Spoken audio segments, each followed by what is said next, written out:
I'm Amy McCallister. I love what I do. I've been a dietitian about 15 years, and every year is new and different. It's fun.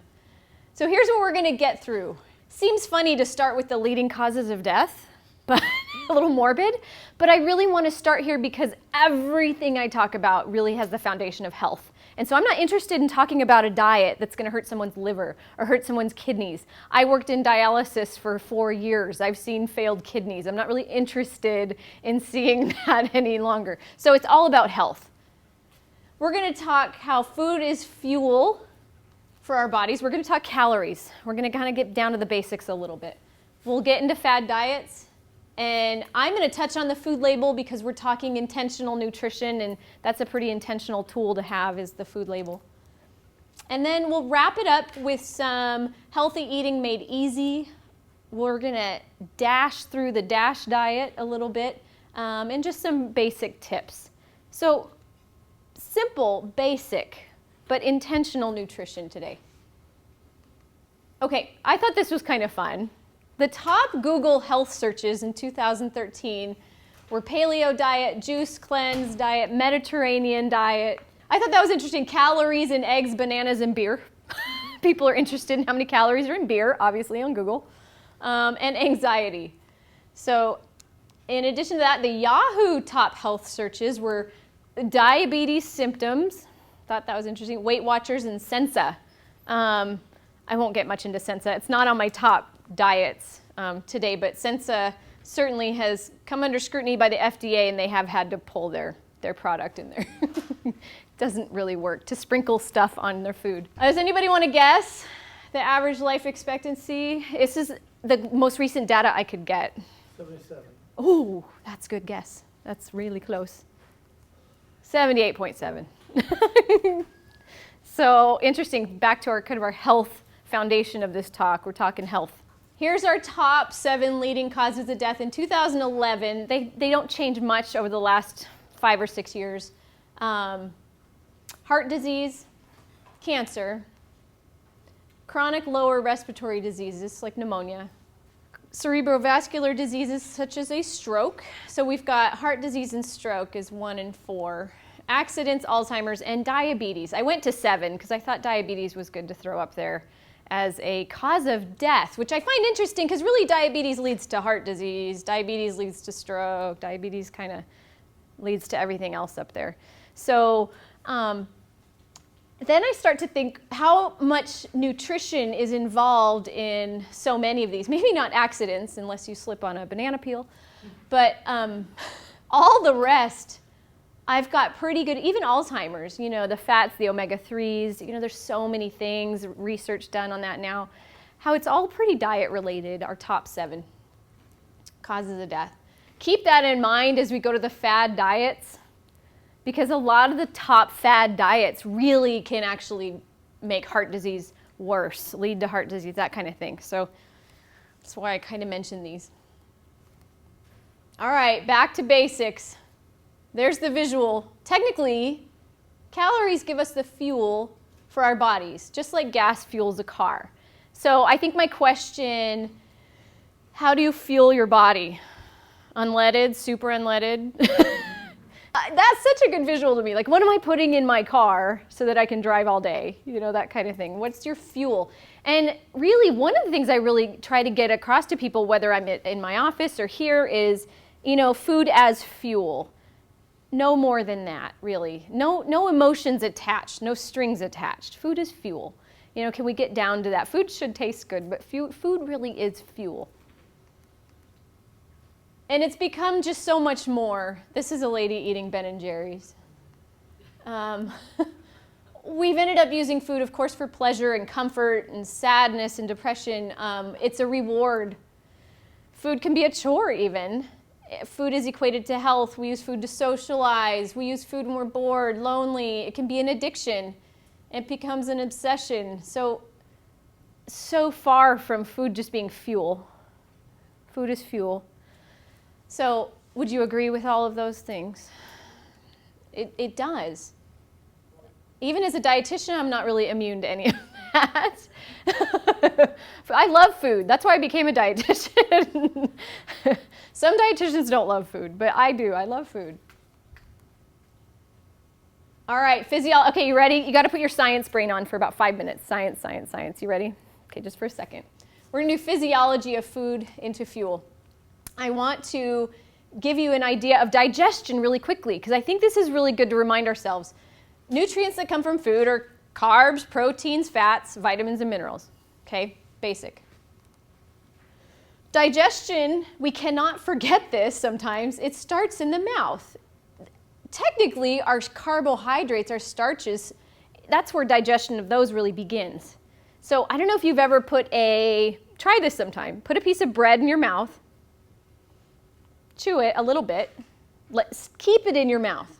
Chew it, chew it, chew it, chew it, chew it, chew it, chew it, chew it. It should get sweeter and sweeter because you're breaking down all those carbohydrates into more simple carbohydrates. So this is really where digestion begins. And we always hear, eat your food slowly, chew your food 20 times, try to put your fork down between bites. And there is something to that. Eat with your opposite hand. Have you ever tried to do that? These are really great ways to kind of slow it down. This is where digestion begins. And food begins to move to the stomach. All right. In the stomach, okay, this is the science part of this, sorry. Y'all are eating liquefied. Okay, food's liquefied, broken down. Our protein, chicken, fish, peanut butter, turns into amino acids. Liquid moves, get this, in about an hour. Solid food in 2 hours goes to our small intestine. So in about 2 hours, our stomach is empty. And I really think that's interesting to remind ourselves because in 2-3 hours, you should start to be kind of hungry. That's really when you should have a snack. So technically, we should be starting to get hungry. Our liver, okay, remember this, especially when we talk about like Atkins diet in a little bit. The liver receives food components and stores, what is the liver, our big storage of? Sugar, glucose, for a later date. Our liver is a big sugar suitcase. It's just sitting there holding sugar because if I get stuck on a deserted island, something's got to feed my brain, and our brains only live on sugar. Crazy to think. That apple is going to put you some brain energy. It's brain, it's brain. And so remember that when we get into fad diets too. The only thing that feeds our brain is sugar, is from carbohydrate. Small intestine. All right, now we've gone stomach, liver, small intestine. Starches turn to more simple sugars. Protein is digested further. The fat turns into fatty acids. And then it's all absorbed into the bloodstream. Small intestine also absorbs a lot of our vitamins and minerals. So if we think about the large amount of people getting, for example, gastric bypass surgery, they're bypassing a lot of the small intestine. And so it's why they have to take so many vitamins because they're really missing the part of their gut where we really absorb a ton of our nutrition. And large intestine, we know what that does, receives indigestible waste, reabsorbs the water, and excretes waste. Okay, there it is, broken down. A, B, C, D, E, F, G. It's how we digest our food. It all starts in the mouth, and that's really important. Okay, what do carbs, protein, and fat eventually give us? Calories, energy, that's right, calories. Bottom line. Okay, what is a calorie? This is like nutrition 101. We got to get the basics so we can get more complicated, right? Okay, it's just a unit of energy. That's all calories are. Technically, this is what I learned in Nutrition 101 in college. A calorie is the amount of heat energy required to raise the temperature of 1 gram of water up 1 degree Celsius. It's just heat. It's just energy. I just find that totally interesting. It kind of takes a little bit of the emotion out of calories being so bad.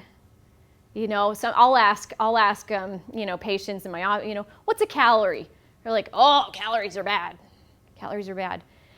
Well, you wouldn't try to drive to Flagstaff on an empty tank of gas, right? You wouldn't want to start your day on an empty tank of gas. it's the same thing. If you can kind of think of your body as a machine, such as that, it kind of makes more sense. So it's just energy, heat energy, raising temperature, water. Okay, a little comic relief.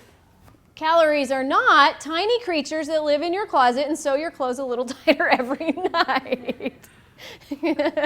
I love that. So they're not. Okay, a little more. Calories measure the potential energy that food possesses. And you may have seen this before. This can be easily calculated with the following formula. A gram of protein has 4 calories. A gram of carbohydrate, is equal 4 calories. I just think that's really amazing because so many people are no carbs, eat all protein, no carbs. Weight for weight, they're actually the same calories. And if this all comes down to calories, they're equal. A gram of fat got moved over a little bit, but it is 9 calories. So a gram, we're talking weight here. If I had a gram, which would be really little, a gram of carbs and a gram of fat, same weight, the fat has over twice the calories in that same amount of weight. And then alcohol is pretty darn close to fat. So it's a shame. She says, it's a shame. So fat's pretty dense. Therefore, calories can really be calculated simply by knowing the amount of these building blocks in our food. Whatever this food is up here, if it said total fat 5 grams, not 0, I could go 5 times 9. It has 45 calories from fat, basically. So you can take a label and figure out calories by not knowing calories, just fat, carbs, and protein, really. So you don't have to do all that math, but it's interesting to know how it's broken down and that protein and carbs are equal. Has anybody heard of these? The 2010 Dietary Guidelines? They're a hidden little gem. They're really quite great. Every 5 years, the government puts out the dietary guidelines for Americans. And 2010 came out in about 2012, but they came out finally, and we got them. And so what are we almost to 2015? Those will probably come out in 2017. But they come out every year. And it's like a 90-page document. It's huge, this PDF. You should really Google it. The Dietary Guidelines for Americans. It's awesome.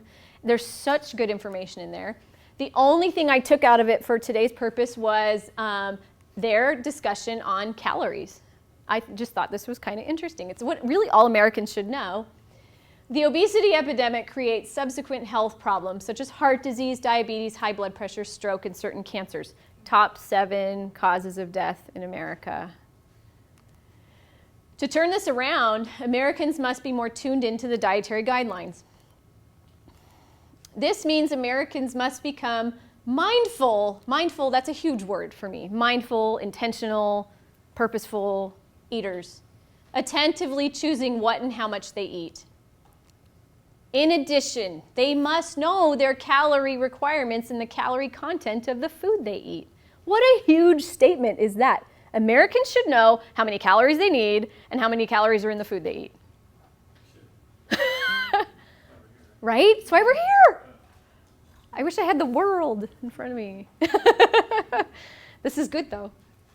But it's there in that 90-page document. It's hidden in there.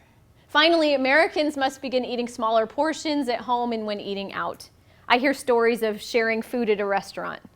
Awesome. I'm not going to tell somebody not to go out to eat. A, I'd be a hypocrite. And B, that's just not realistic. So, all right, we figure out ways to manage portions and cut calories and that kind of thing. So choosemyplate.gov is a fantastic little website that has a lot of these dietary guidelines for Americans. Good stuff. All right, anybody know what that is? RMR. What's RMR? There you go. Resting metabolic rate. Somebody has been listening to me. Resting metabolic rate. What is it? It is the largest portion of calorie expenditure or burn. Basically, calories required to keep the body functioning every single day. Okay, something makes your heart beat. Something makes your liver work and your blood move and your brain work and your cells making new cells, your lungs. Something does that. And all it is energy. It's gas in the tank. That's your calories. So your RMR is the amount of calories that it takes to keep all that going. We all have one. We all have an RMR, very particular to our bodies. RMR is about 50 to 75% of our calories burned every day. Huge. Keep that in mind. It kind of depends how active you are. So physical activity contributes between 25 and 50% depending on how active you are. So up to 75% of our calories are just because we're alive, burned every day. That's really good to know, because isn't it almost common sense for us to think the less I eat, the smaller I should get? Like, that's just our brain tells us that. Like, if I just cut calories, and we'll talk about HCG in a minute, and 500 calories a day, and we're going to talk about all that.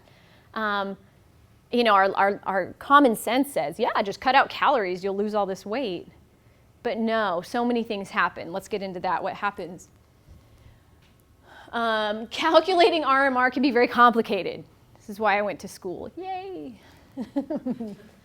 RMR can be estimated using lots of different equations. You can Google it, you can look it up, but the one I love the most, I think it's most accurate, is this Mifflin-St. Jeor equation. Here's the calculation. Oh my goodness, get out your calculator. One of those, scientific calculators that you had in high school.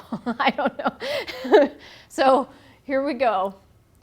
Let's take I think the best way is just to take an example. I took a 35-year-old man who weighs 180 pounds. So first of all, it asks for weight in kilograms, so you got to figure out your kilograms. So 35-year-old man who weighs 180 pounds, 82 kilograms. He's 5'11", which is 180 centimeters. You also have to figure out how many centimeters tall you are. So RMR, his RMR, bottom line, 1775. His body wakes up every day and says, please give me at least 1775 for your brain to work, your heart to work, your lungs to work. So, this is a guy that's he's perfect for 5'11", 180.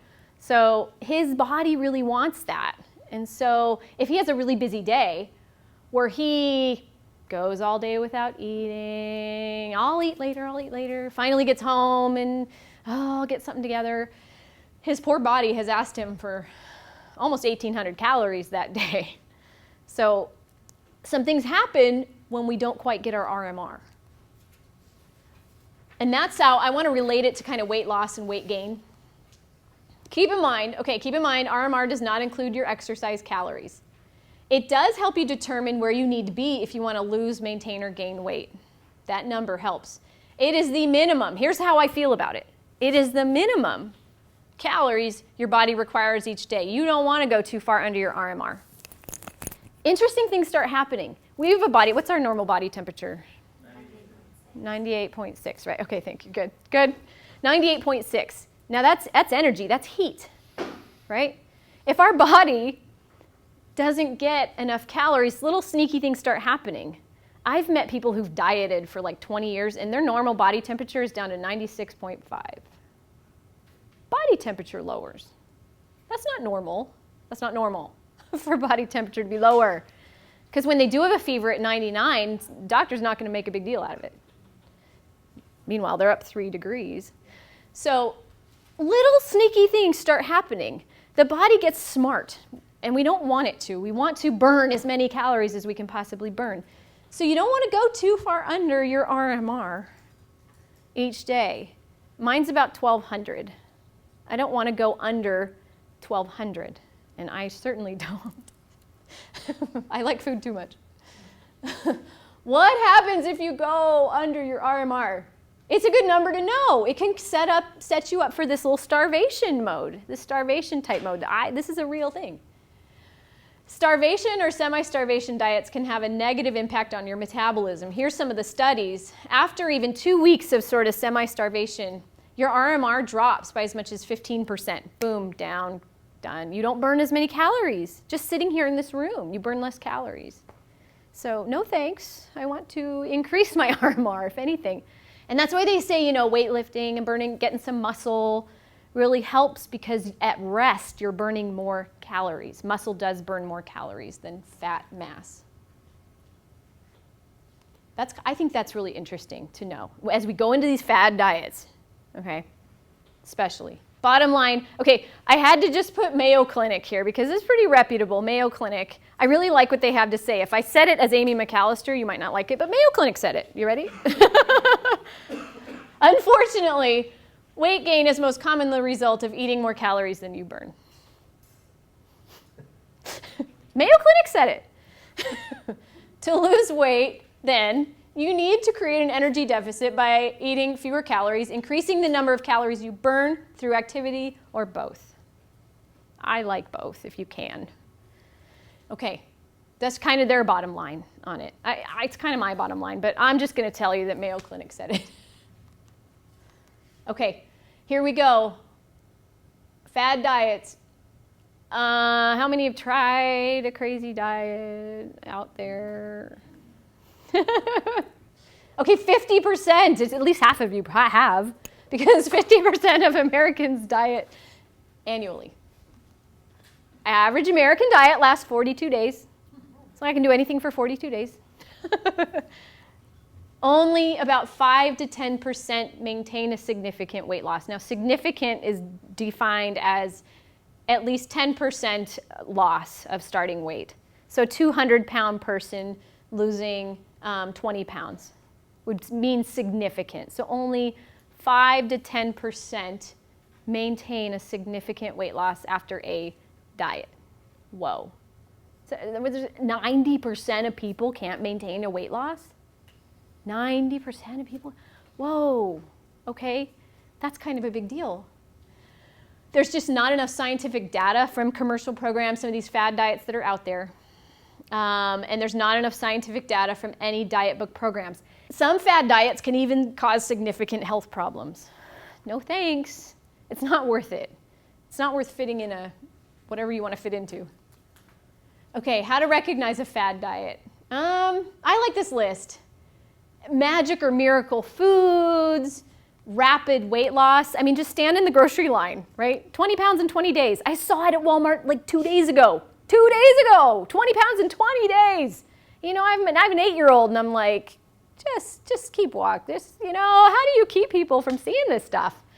So any diet that says you don't have to exercise, you're good. You're good. Rigid menus are good lists of food or bad lists of food. I mean, that's a pretty fad diet. There can't be any bad food. Specific food combinations, I think of like Summers, what was her name? Suzanne Summers. She had like a food combining diet, I think. It was like, eat this with this, and don't eat this with this, but eat this. So there's no real evidence that shows food combining really does anything.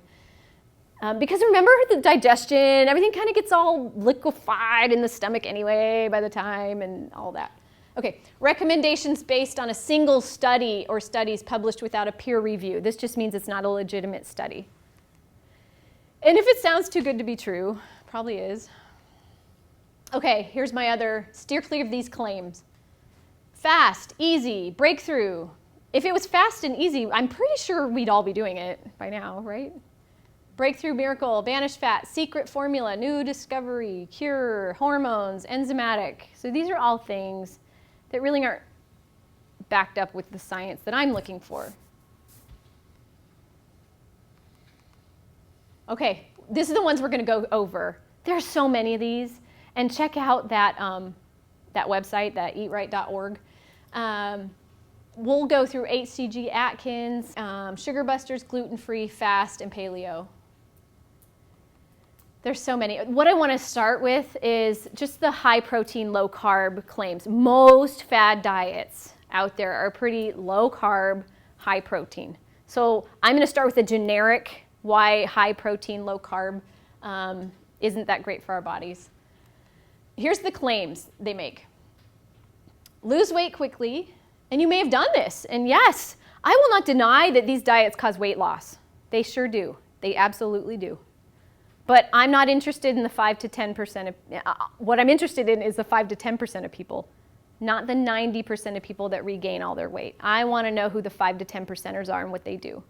And we'll talk about those people in a minute. They track these people. I'll show you. It's really cool. Never be hungry on a high-protein diet. What the claims are is that carbs increase your appetite. They make you addicted to sugar, high blood sugar, insulin resistance, increased body fat with carbs. These are the claims, and I'm going to dispute them here in a second. Okay, it's an inefficient energy. Calories are energy, right? So high protein, getting all of our calories from protein, is an inefficient energy machine. Protein in the body basically breaks down to energy, the calories, and some nitrogen. Fat, in the absence of sugar, so no carbs going in, fat in the absence of sugar creates energy, gives us calories, and these ketones. We're going to talk about ketones in a second. So in my body, if I have given my body like no carbs, low carb diet, I've got some energy, it's giving me calories, but I've got this nitrogen and this ketone stuff starting to build up in my body. What that does, when we have high amounts of nitrogen and ketones, it increases our fluid requirements, because Lord knows if you've done any high protein diets, they'll tell you drink lots of water. Drink lots and lots and lots and lots of water. Sure enough, because it does. It increases our fluid requirements, mostly because we're getting rid of all of our electrolytes really quickly. Everything's going super fast through. This is what this sets us up to do. We're losing our electrolytes, losing a bunch of fluid. That puts increased strain on kidneys and liver, increased uric acid in blood. I don't know if anybody's ever had gout, but I'll tell you it's not really fun from what I've seen. I've had a lot of patients with gout, and it's a buildup of uric acid in a joint like a toe, and it's like arthritis, and you can't walk. I've seen people walk in the office like, yeah, I can't walk. This all leads to this thing called ketosis. You may have all heard of ketosis. And it's why a lot of these diets, they're checking ketones in the urine to make sure they stay in ketosis. A lot of people want to stay in ketosis during hot, low carb diets. Okay, ketosis, basically, it's acid in the blood from fat breakdown in the absence of carbohydrate. So there's acid swimming around in your blood with ketosis. And it can cause things like, ketosis causes some dizziness, nausea, decreased appetite, dehydration, electrolyte imbalance. So our sodium and potassium levels do something weird that can affect the heart. It also causes the lethargy, here's the tired guy, ketosis. Okay, fun, bad breath. I don't know if you've known anybody doing this diet. You can tell. Let's just put it that way. I've had husbands and wives come into my office and say, yeah, we did it together because we wanted to make sure if we're both going to have bad breath at the same time. It's like acetone evaporating in the lungs. That's acid. It's like acid. Bone loss. So this acid from the ketosis causes changes in the blood pH, and the calcium just gets lost out of the bones. So no thanks, you guys. Remember the top leading causes of death, the heart, everything. It's just going to worsen that. And well, that's interesting. Ketosis does cause, decreased appetite. So people are like, yeah, this diet works. I'm not hungry. That's because of the ketosis, the acid in your blood. In any starvation diet, the hunger will go down no matter what. It's the body's natural response to starvation is to decrease the hunger. Okay, let's take a little closer look. If we actually calculated all of like Dr. Atkins really correctly, and Sugarbusters and all these diets, they're technically low in calories if somebody's really doing this hardcore. Now you've heard people say, I'm doing this like semi-Atkins diet. I'm kind of doing this like partial Sugarbusters diet. Because if we really followed it to a T, it's low calorie. It's 1,200 calories. It's not all the bacon and eggs and everything everybody talks about, you know. There's calories involved. They're high protein, low carb. They're low in vitamins, minerals. Phytochemicals they're not vitamins, they're not minerals. They're things in food that help prevent cancer that we can't put our finger on. Phytochemicals help fight cancer. So high protein diets are low in things that fight cancer. They're high in saturated fat and cholesterol. So it does put us at increased risk for cardiovascular disease, cancer, and osteoporosis. being on, and I don't know, I mean, start to think about people who go on these high protein diets. Can you think of one that has really stayed on it forever? I can't think of, and I talk about diet with people every day of my life, and I can't think of somebody who said, oh yeah, I started this in 1984 and I still do it. And it's like, no. Okay, HCG, you ready for the details on some of these diets? HCG, are you ready for this? It's real popular in the last 5 to 7 years, but it was actually created 80 years ago, a long time ago, by a British doctor who, what I'm going to do with all these diets is give you the premise, what they mean by it, and then I'm going to give you some negative health stuff about it. So the premise of HCG is you get injections of this hormone and no more than 500 calories a day during this diet. Now the hormone, HCG, is human chorionic gonadotropin. Does anybody know where human chorionic gonadotropin comes from? Pregnancy urine. The urine of pregnant women, or pigs or something, I don't know.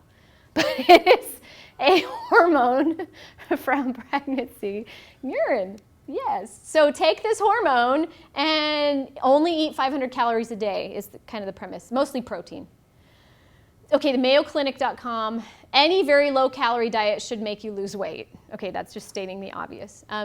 But it leads to gallstones and that gout situation. All those are stone formers and leads to starvation mode.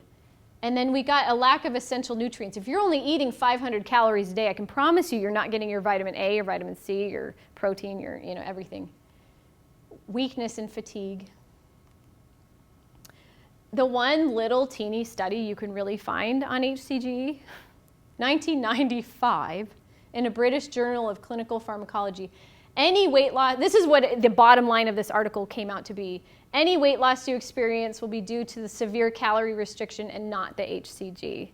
So the pregnancy hormone really doesn't, it's because you're doing this 500 calorie thing. Sorry, long, icky slide, but there's no scientific evidence that HCG is effective in the treatment of obesity. It does not bring about a weight loss or a fat redistribution, nor does it reduce hunger or induce a feeling of well-being. So that came out of that study. So well done, peer-reviewed study that said, nope, sorry. But people are still doing it. There's still doctors. There's a lot of doctors in town that provide it. Little visual on the low carb. Okay, remember our liver is just holding sugar for a rainy, it's our liver sugar suitcase. So what happens, we cut out carbs. Something has to keep our brain alive. So the liver will go, oh, okay, like right now my liver's probably giving me some sugar because I'm gonna eat lunch after this. So my liver is giving up some sugar. Now every sugar molecule is surrounded by a bunch of water. So out goes the sugar, out goes the water. Now water's heavy, right? Water's pretty darn heavy. So my liver, if a long period of time of using up all the carbs in your liver, all the carbs go, all the water goes, you step on a scale about a week later, woo, I'm down 10 pounds. You have not lost 10 pounds. I will tell you, you have dehydrated your entire body of all the carbs and the water in there. And it's very motivating for somebody to keep on that kind of diet at that point because you see results. You've got results. Results on a scale, but it could be a myth. And it is. Okay, Dr. Atkins, his whole thing, okay, I need 180 carbs a day, just to put this in perspective. Chris probably needs 250 carbs a day, okay, just to put this in perspective. Carbs make you, carbohydrates make you fat, is what Dr. Atkins said. Now his was also way back in like the 70s, it was a long time. So his isn't really a new thing either. It limits carbs to 20 grams a day. Now remember, we need like 180, 250 grams a day. That's normal. Eat as much meat as you want, never be hungry, lose weight. So negative, we already can assume, because I just told you about all the high protein stuff. It does increase risk for heart disease, nutrient deficiency, ketosis, and we don't get the benefits from a plant-based diet, basically. Okay, that's the basics. You already know all about the high protein stuff. Sugarbusters, really similar.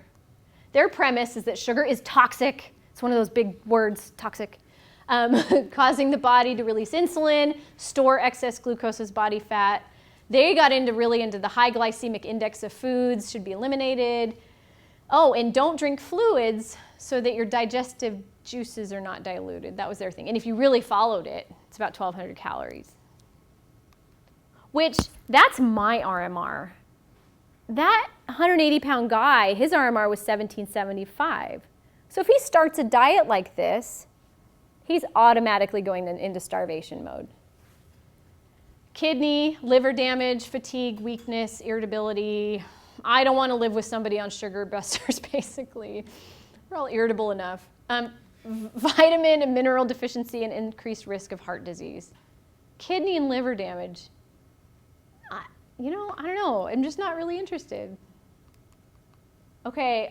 I put in some newer ones. I put in gluten-free because I think this is really popular because we all go into Sprouts and Safeway and we see like gluten-free, gluten-free, gluten-free. Should I? And that little thing goes in your mind like, should I be doing that? Like, should I do this? There's two books that are really popular. There's the G-Free Diet. That's Elizabeth Hasselbeck's book. It's not really a diet book. It's more, she is celiac, so we'll talk about that. South Beach, there's a new South Beach diet book called The Gluten Solution. They actually came out with their gluten stuff. Okay, the premise of the South Beach flat out says there are countless people who should be avoiding or at least limiting their intake of foods containing gluten. So that's what they say. Now, this is the premise. It's not my belief. The gluten-free diet, she wrote a good book. It's a guidebook for everyday living with celiac disease. Now, the only people out there that really need to be gluten-free 100% are people who have this disease called celiac disease. And celiac disease is a gluten allergy, and it's real. And 1 in 8 or 1 in 10 people can have celiac disease. So there's testing. People go to their GI doctor and they get tested with this. So really the only people that need to avoid gluten are people with celiac disease out there because they're allergic to gluten. They even state this is not a diet book for weight loss, thank goodness, because I think so many people would see her and go, I want to look like her, I want to do her diet. Although there's a chapter that does say people can lose weight due to increased awareness of what you're eating, and I would agree with that. But let's talk about gluten-free really quickly. Many gluten-free packaged foods. Now there's gluten-free cookies. Now gluten, what is gluten? Bottom line, it is the protein in wheat, rye, and barley. It's the protein in wheat. Think of anything made with wheat, rye, and barley. Bread, pasta, beer, barley, cereals, what else? Anything. Cakes, cookies, cereals, like, oh my gosh, okay, so like everything seems to have wheat, rye, or barley. Even Rice Krispies. Now rice is not a gluten grain. Rice is no gluten, but they sweeten it with barley malt extract, so it has gluten in it. So many things have gluten that we wouldn't even think about. So they make all these sugar-free cookies and sugar-free pastas, and a lot of these, gluten-free things have more sugar and more fat than their gluten-filled counterparts. So it's still too easy to splurge. Cookies are cookies, whether they're made with rice flour or wheat flour, they still have calories. Large portions of any food, gluten-free or not, can lead to weight gain. So it doesn't really, a calorie is a calorie. Avoiding gluten-containing whole grains can decrease the spectrum of nutrients taking in. So now we're not getting any whole wheat bread, we're not getting any whole grains, whole wheat pasta, brown rice is gluten-free. Oh, eat brown rice.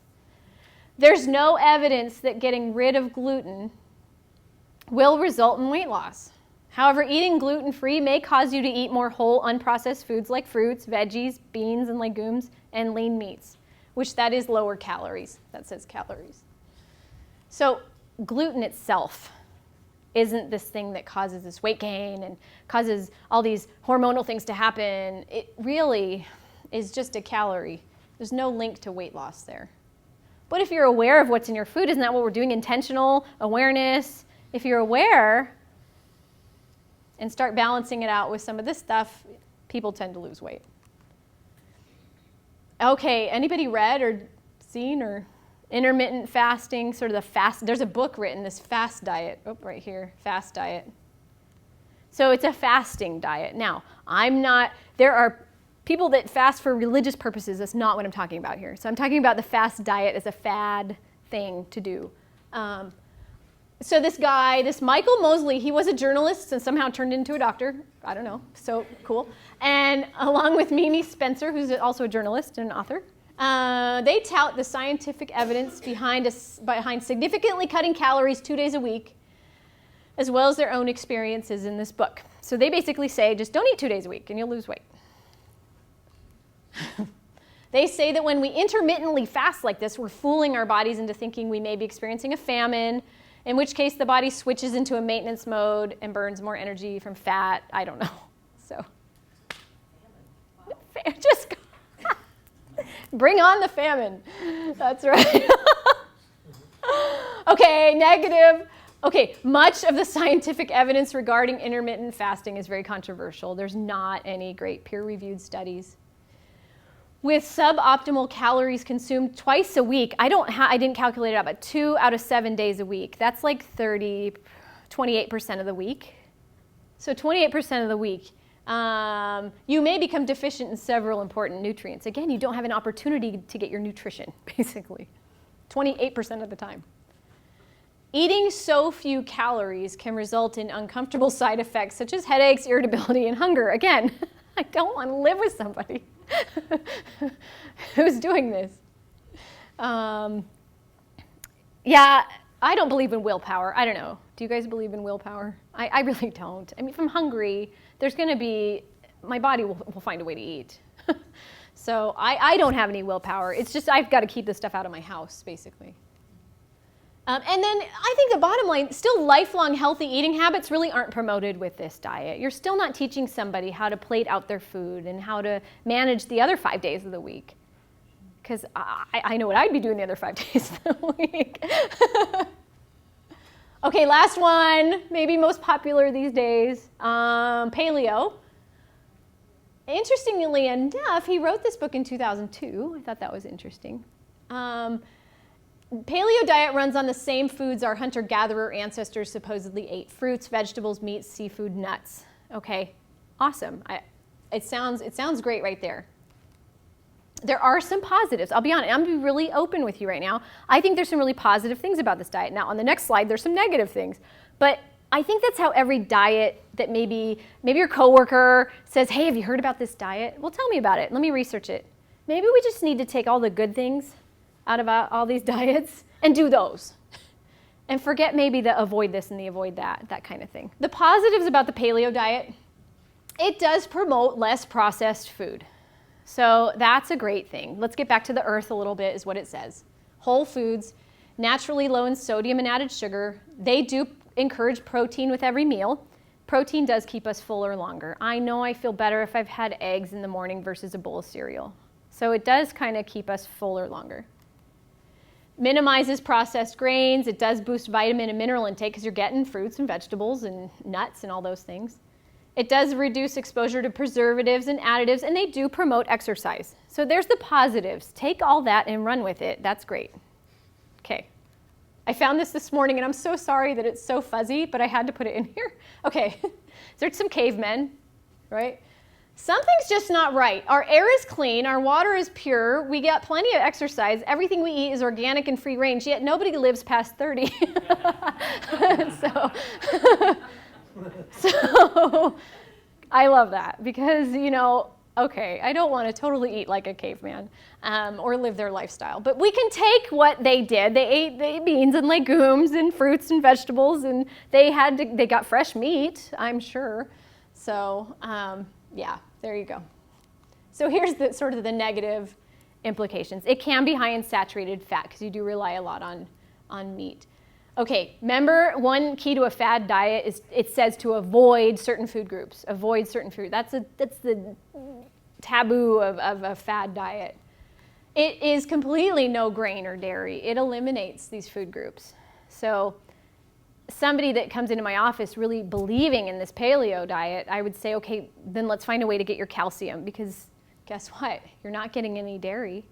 And I know you need 1,000 milligrams of calcium a day. So we'd have to find a way. And I love Greek yogurt. I love yogurt. I like cheese. I don't know. Tell me I can't have cheese. And I don't know. It might be all over. There is an RDA. There's a recommended amount of carbohydrates for Americans in general. The RDA is 120 grams a day, minimum carbs per day, no matter who you are.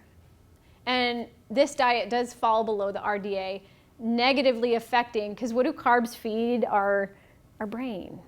Our energy levels, mood, and memory.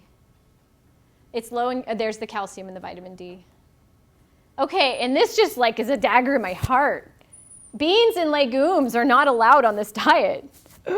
When I went to NAU, I got my degree up in Flagstaff, and they had a nutrition program there. They don't have it anymore, but back then they did. And our whole research, second floor was all bean research. It was all on beans. We ate so many beans and so many things with beans. We made cookies out of beans. We did so many things with beans. It was all about beans and legumes. So I am a believer, if we're going to get to the end of the world, I'm grabbing some beans and probably some avocados and I'm running. Because I really think they're a perfect food. And so the paleo diet doesn't have these on their diet. And I think that just like, it's because they're a great source of plant protein, fiber, minerals. I mean, there's so many things about beans that are just fantastic. So, and they're not allowed. So again, I love the idea about lots of fruits and vegetables, lean meats, nuts, lean meats, but get some beans and legumes in that diet too. And then they're pretty strict, like no dessert, anything like that. And so that kind of goes against the everything in moderation approach. And it can be expensive. I don't know if anybody's done this diet, but it can be very expensive. People end up buying coconut flour to make things. And I mean, if you've gone down the aisle at Sprouts, you know coconut flour is expensive. So it can be really hard to follow. And maybe not sustainable long term. So that's paleo. Okay, are we still looking for the magic? Okay, bottom line, diets don't work. Dieting and denial lead to overeating, if not binge eating. Maybe it's more about paying attention to how you feel before and after you eat. I've really encouraged a lot of people to use like a scale of 1 to 10. How hungry am I? How full am I? And staying maybe in the 4 to 7 range at any time. Don't allow yourself to get too hungry. Don't allow yourself to get too full. Maybe the question is, will this fuel my body? Going back to fuel, our original topic. Will this fuel my body the way I want to fuel it? And I'm going to just touch on the label. One of the most intentional things you can do is probably flip over your food and look at the label. It's pretty intentional nutrition, especially if you have a chronic disease of some kind. Okay. If this topic today was really bottom line about calories in, calories out, number one, you want to know what they're talking about, a cup or a package or a half a package, and how many calories, boom, right there, 250.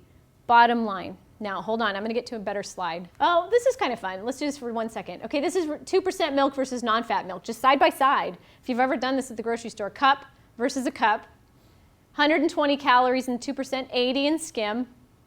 You can I think the one thing where you can see that's different, the fat versus no fat, because they took the fat out. But bottom line, they both give us 30% of our calcium, so I find that interesting. So I buy 1%. I buy the one in the middle, if you wanted to know what I buy. So I buy the one in the middle. And so I just think that's how you read a label. What's worth it to you? What's worth it? If somebody doesn't have a lot of fat in their diet anyway, I'd say buy 2% milk. That's fine. Really, what to look at on a label depends on you, your goals. Everybody's different. Everybody's different. Here's an example. If I'm interested in losing or gaining weight, I'm probably going to look at the calories and the serving size. If I have high cholesterol, I may move down into fat and get to no fat. If I have high blood pressure, I want to know how much salt's in my food. Diabetes is carbs. Kidney problems, people need to look at protein and sodium. Bowel issues, fiber. So everybody needs to use the label differently. I think people get overwhelmed at labels because, well, I have to know all this. Not really. You just need to know what you need to know, your body. And are there easier ways to track all this? Yeah. Okay, if you know me very well, logging your food is one of the most intentional nutrition strategies out there. Not just because a dietitian's going to look at it, but you look at it. I think people get more out of looking at their own food logs than even I get out of them, because they see their patterns. They go, oh, I didn't mean to do that 3 days in a row, you know, that kind of thing. Okay, National Weight Control Registry is this is what I was talking about, the 5 to 10 percenters. The 5 to 10 percenters, these are the people that lose weight and keep it off. Write this down, Google it, National Weight Control Registry. It's about 5,000 plus people. These are the people that lose weight and keep it off, and they track these people. It's free, anybody can join it as long as they've lost weight and kept it off. Food journaling is the #1 behavior these people have in common. So keeping track of their food is the #1 thing these people do. By hand or an app, website, I really don't care. And a napkin, I've had people bring in their Burger King napkin with what they ate that day. They wrote it on there. Cool. Something. You know me, I love MyFitnessPal. Free, database is huge. There's tons of them though. I'm not gonna say that there's not other ones out there. Lots of ways to track your food on your iPad, your phone, your computer, all of it. So easy. Okay, a lifelong healthy weight requires, I will tell you, a positive attitude. And am I ready? I've sat in rooms where people just aren't ready, and I respect that. They're just not the right place in their life for things to happen. Is the motivation internal, not external? I had a situation really quickly. A couple came into my office, and they were both going for bariatric surgery. They both were going to have the same surgeon. They were going to do this together. And the husband's like, oh, I'm so excited. I can't wait. This is going to be awesome. And the wife is like, yeah, I don't really want to do this, but I'm doing it because he's doing it. And I was like, oh, this is not going to work. This is not going to work. He may lose weight and be very successful, but she is not going to be successful because her motivation was completely external. You know, it's got to come from within, I feel like. It can't be somebody saying, you got to do this, you got to do that. And so it's really delicate, even as a dietitian, to find that, internal motivation. We're looking for healthy weight, not lowest weight. That's really important to remind ourselves. Increased energy. I would hope somebody logs their food, makes a few changes. Maybe they've lost 5 pounds. Great. But they say, I have more energy. I feel better. It's crazy. I'd rather that than 40-pound weight loss on the scale, honestly. I'd rather somebody say they feel so much better. And then this is huge, you guys. I can't deny it. Just stress. It goes back to that one slide. We use food for everything besides fuel. Eating for the long haul. We got to choose a lifelong plan. So going back to all these fad diets, they all work pretty temporarily, but we've got a long time to go. We have a 22-year-old gal coming into our office today, back at the office. She's going for bariatric surgery at 22 years old. And I just keep thinking, long haul, long time. You've got a long time to live without a lot of nutrient absorption going on in your life. Let's get this going. You're young. You've got a metabolism. I wish I had the metabolism of a 22-year-old. Right? Amen? I'm like, you still got it. Let's use it. And remember, the USDA, the Dietary Guidelines for Americans, calorie balance over time is the key to weight management. Do look into this National Weight Control Registry. They did a 15-year study on them because it's been going on since like 1994. The 15-year study, 90% of people, these are people that maintain their weight loss. They've lost their weight. They've lost 5 to 10 percenters.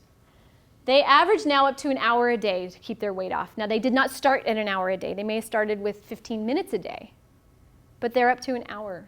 They eat breakfast, most of them, every day. They weigh themselves about once a week. They watch less than 10 hours of TV per week. I think this is kind of, start to calculate that out. 10 hours a week, hour and something a day. Do people do more than that, less than that? I don't know. And food, again, food journaling was the #1 behavior they had in common. So these are the 5 to 10% club, the club that I really like. But if somebody walked up to me off the street and said, give me a diet right now, I just need to do something for the rest of my life, I'd say, go look at the DASH diet. Go look at DASH. It promotes legumes, nuts about 5 times a week. It promotes lean meats. It promotes fruits and vegetables with every meal. It promotes low-fat dairy. If you can handle dairy, it goes into yogurt, things like that. It has an awesome amount of breakfast ideas, lunch ideas, snack ideas. You've got a few in your packet. Check out the references because there is a DASH diet information. And it's a funny word to use, diet. I hate to say DASH. It's a DASH way of eating, I should say. And then other websites, there's that eatright.org. That's where you can get diet reviews. Just search diet reviews, and it will bring up in an alphabetical order all the diets that are out there. And it's a really neat when somebody has scientifically gone through each and every diet to see pros, cons, kind of like we did, positives, negatives, that kind of thing. So if today the bottom line is about calories, we talked about the causes of death. The top causes of death, heart disease, cancer. I mean, how many of these fad diets really are negative in a way for those things? Food is fuel. Calories are the bottom line. Fad diets and healthy eating made easy. I didn't get much into the healthy eating part of it, but intentional nutrition. Are you hungry? Are you full? That kind of thing. Take all the positives from all these fad diets and run with them. Get protein with every meal. Get fruits and vegetables, but get those beans and legumes and other stuff as well. Thank you. An hour goes too fast.